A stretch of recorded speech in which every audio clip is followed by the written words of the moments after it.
Pernah nggak sih pas mau ibadah, tiba-tiba kepikiran hal-hal kecil yang bikin cemas? Wawas gitu soal kebersihan pakaian atau tempat sholat kita.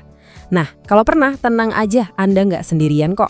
Banyak banget dari kita yang ngerasain hal sama. Dan ajaran Islam sebenarnya punya solusi yang sangat menenangkan untuk ini. Pertanyaan ini, ya ampun, pasti sering banget muncul kan? Di tengah kesibukan, tiba-tiba ada aja kerangguan kecil yang ganggu. Duh, bajuku ini masih sah nggak ya buat sholat? Yuk coba kita lihat beberapa skenario yang umum banget terjadi. Coba bayangin deh, Anda lagi siap-siap, terus plak. Ada nyamuk berhasil ditepuk, tapi ninggalin noda darah kecil di lengan baju. Pasti pikiran pertama yang muncul langsung soal sah nggaknya sholat kita kan? Atau mungkin situasi yang ini, lagi jalan, ada motor lewat kencang. Terus, spread. Celana kita kena cipratan air dari genangan yang kita juga nggak tahu isinya apaan. Momen, kena deh. Kayak gini, pasti bikin kita mikir ulang soal kebersihan. Nah, ini dia nih kabar baiknya. Islam itu punya satu konsep keren yang namanya najis ma'fu.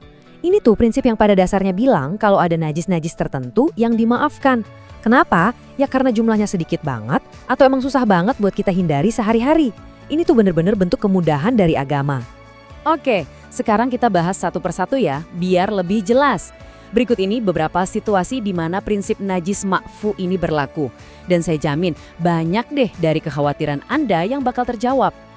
Yang pertama, dan ini kayaknya yang paling sering kejadian deh, darah dari serangga kecil.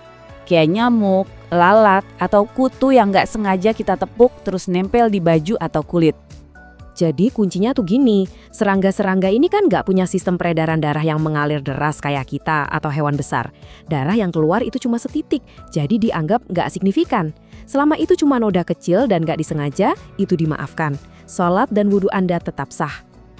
Oke, lanjut.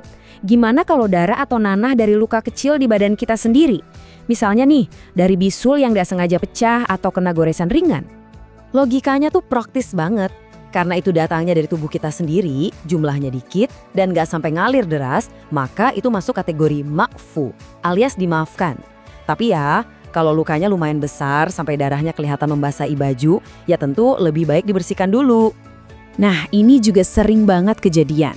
Darah yang keluar dari sariawan atau dari gusi yang sedikit berdarah, misalnya pas kita lagi kumur-kumur waktu wudhu. Ini dimaafkan karena emang susah banget dihindari. Darah di dalam mulut kan seringnya langsung kecampur ludah dan jumlahnya juga sedikit banget. Yang paling penting di sini adalah kita sadar untuk nggak sengaja menelannya ya. Zaman sekarang kita sering banget kan berurusan sama hal-hal medis. Nah, gimana tuh sama setitik darah yang mungkin nempel di plester atau baju kita abis disuntik atau diambil darah? Nah, ini juga termasuk yang dimaafkan. Kenapa? Karena tujuannya kan buat kesehatan. Dan jumlah darah yang ketinggalan itu biasanya cuma setitik kecil banget. Jadi kita nggak perlu cemas soal ini. Yuk kita lanjut ke bagian kedua dari daftar kita. Nah, contoh-contoh yang ini mungkin lebih sering kita temui pas lagi di luar rumah nih.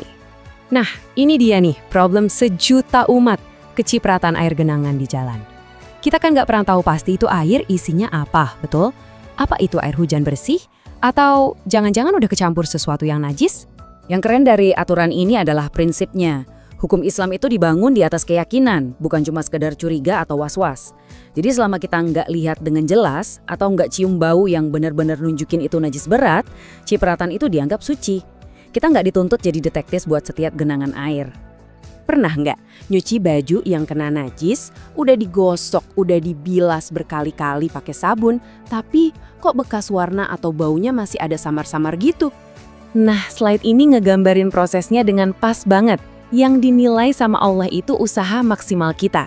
Kalau kita udah bener-bener usaha membersihkannya, udah dicuci beberapa kali pakai sabun, tapi masih ada sisa warna yang bandel, sisa noda, itu dimaafkan. Usaha kita itulah yang dihitung. Lalat ada di mana-mana kan. Mereka bisa aja hinggap di tempat kotor, terus hinggap di sajadah atau baju kita, dan kadang-kadang ninggalin kotoran berupa titik-titik kecil yang hampir nggak kelihatan. Aturan ini ada untuk mencegah kita dari kesulitan yang nggak perlu. Coba bayangin, kalau kita harus ngecek sajadah pakai kaca pembesar setiap mau salat. Wah, repot banget. Karena lalat itu umum banget dan kotorannya sangat-sangat kecil, hal ini dimaafkan. Biar kita nggak terbebani sama kecemasan yang berlebihan.